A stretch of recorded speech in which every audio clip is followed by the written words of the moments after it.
की जा रही है, लेकिन जो आधुनिकता के टीचर हैं वो कंटिन्यू और 4-5 साल से अपनी तनख्वाह के लिए परेशान हैं। उस पर आप क्या कहेंगे? देखिए, मैं इसके पहले प्रदेश अध्यक्ष था भारतीय जनता पार्टी अल्पसंख्यक मोर्चे का।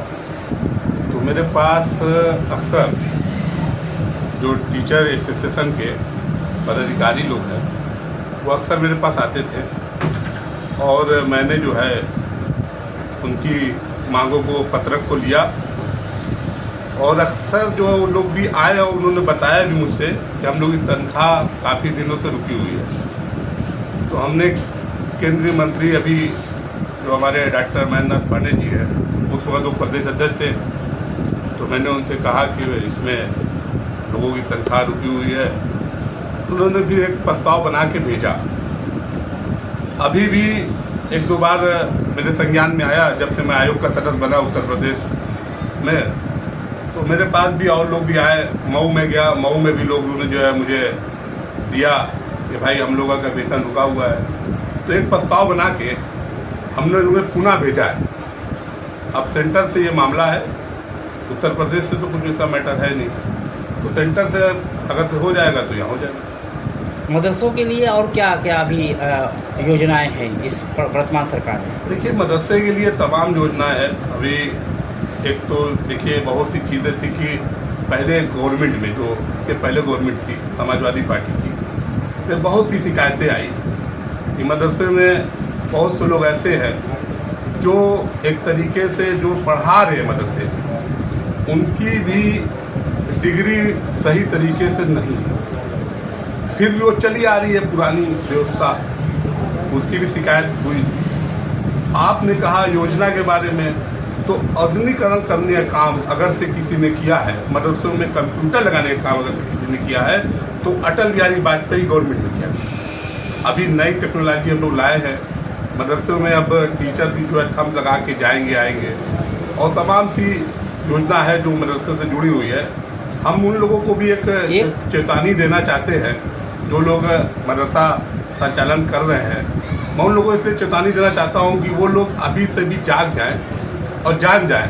ये सरकार जो है उत्तर प्रदेश की सरकार योगी जी की, जो घर बैठे ये तनख्वाह ले रहे हैं मदरसों के नाम पर, पढ़ाने के नाम पर बच्चों को पढ़ा नहीं रहे हैं और बिला वजह ये टीचर की तनख्वाह ले रहे हैं। तो मैं उन मैनेजमेंट में जो मदरसा चला रहे हैं, मैं उनको बता रहा हूँ कि ऐसे लोगों को वो छान के खोज के बीन के निकाल दें और अच्छे लोगों को भरे।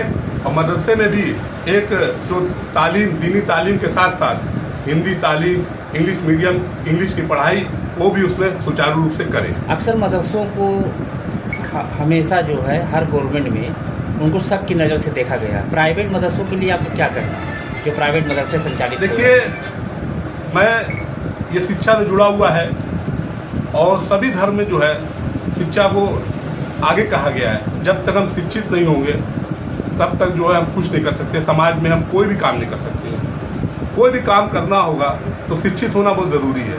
तो हम उन लोगों को भी बताना चाहेंगे कि जो लोग इसको बिजनेस बनाए हुए हैं, ये मदरसे के नाम पे एक धंधा कर रहे हैं, तो वो लोग भी से मैं कहूँगा कि कमाने का बहुत सा जरिया है, लेकिन मदरसे के नाम पे ही ना कमाएं। क्या मदरसे में जो बच्चे पढ़ने जाते हैं उनके लिए कोई टेस्ट कोड लागू है या मतलब ऐसे ही?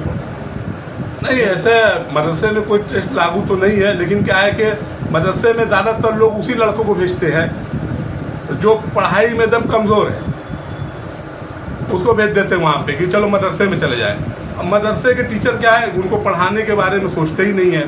जब उनको गवर्नमेंट तनख्वाह दे रही है, पूरा समय उनको देना चाहिए लड़कों को पढ़ाने पे, उनको जो है समझाना चाहिए।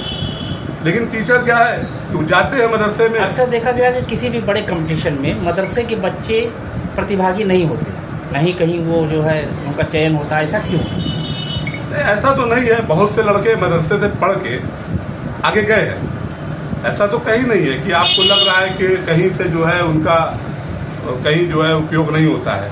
ये तो टैलेंट के ऊपर है कि जब लड़के उसको जैसा पढ़ेंगे तो उस हिसाब से वो निकलेंगे। मदरसे में पढ़े हुए लोग, बहुत से लोग जो है आगे गए हैं। एक ज़माना था लोग पहले मदरसे में ही पढ़ते थे 5 तक, उसके बाद कहीं दूसरे स्कूल में पढ़ाई करते थे। आज ना इंग्लिश मीडियम का तमाम स्कूल हो गया है, तमाम लोग जो है पहले वहाँ एडमिशन कराते हैं। लेकिन मदरसे की पढ़ाई जो होती है बहुत अच्छी पढ़ाई होती है। लेकिन मैं उन लोगों को फिर कहूँगा जो लोग मदरसे के नाम पर पैसा का नाम कमाने का काम कर रहे हैं। आप अल्पसंख्यक से जुड़े हुए हैं और अल्पसंख्यक में सबसे बड़ी जमात मुसलमानों की आती है। वर्तमान सरकार में मुसलमान कहीं ना कहीं टारगेट किए जा रहे हैं, उस पर आप क्या कहें? देखिए, आपने तो ऐसा सवाल किया है, अगर तो आप देखिए 17 के बाद भारतीय जनता पार्टी की एक ऐसी गवर्नमेंट है जब एक विधायक भी नहीं जीत के जाता है, वो एमएलसी बना के राज्य मंत्री बनाती है, दूसरा एमएलसी बनाती है, तमाम निगम और बोर्ड के चेयरमैन। विधायक कैसे जीत के जाएगा जब विधायक को टिकट ही नहीं देंगे? किसी ऐसा नहीं है, कैसे जीतेगा? देखिए मैं आपको बता दूं, मुस्लिम समाज बहुत भोला भाला होता है। उसको समाजवादी पार्टी के लोग, कांग्रेस के लोग, अन्य दल के लोग वो डरा के धमका के भारतीय जनता पार्टी के प्रति इतना डरा दिया उन्होंने कि भारतीय जनता पार्टी मुस्लिम विरोधी है। तो अब हर आदमी जो है उस पर दिमाग में बैठा हुआ था। अच्छे लोग, जीताऊ कैंडिडेट भारतीय जनता पार्टी के पास ऐसा योग्य जीताऊ कैंडिडेट नहीं मिला कि जिसको चुनाव लड़ा के जिताया जाए।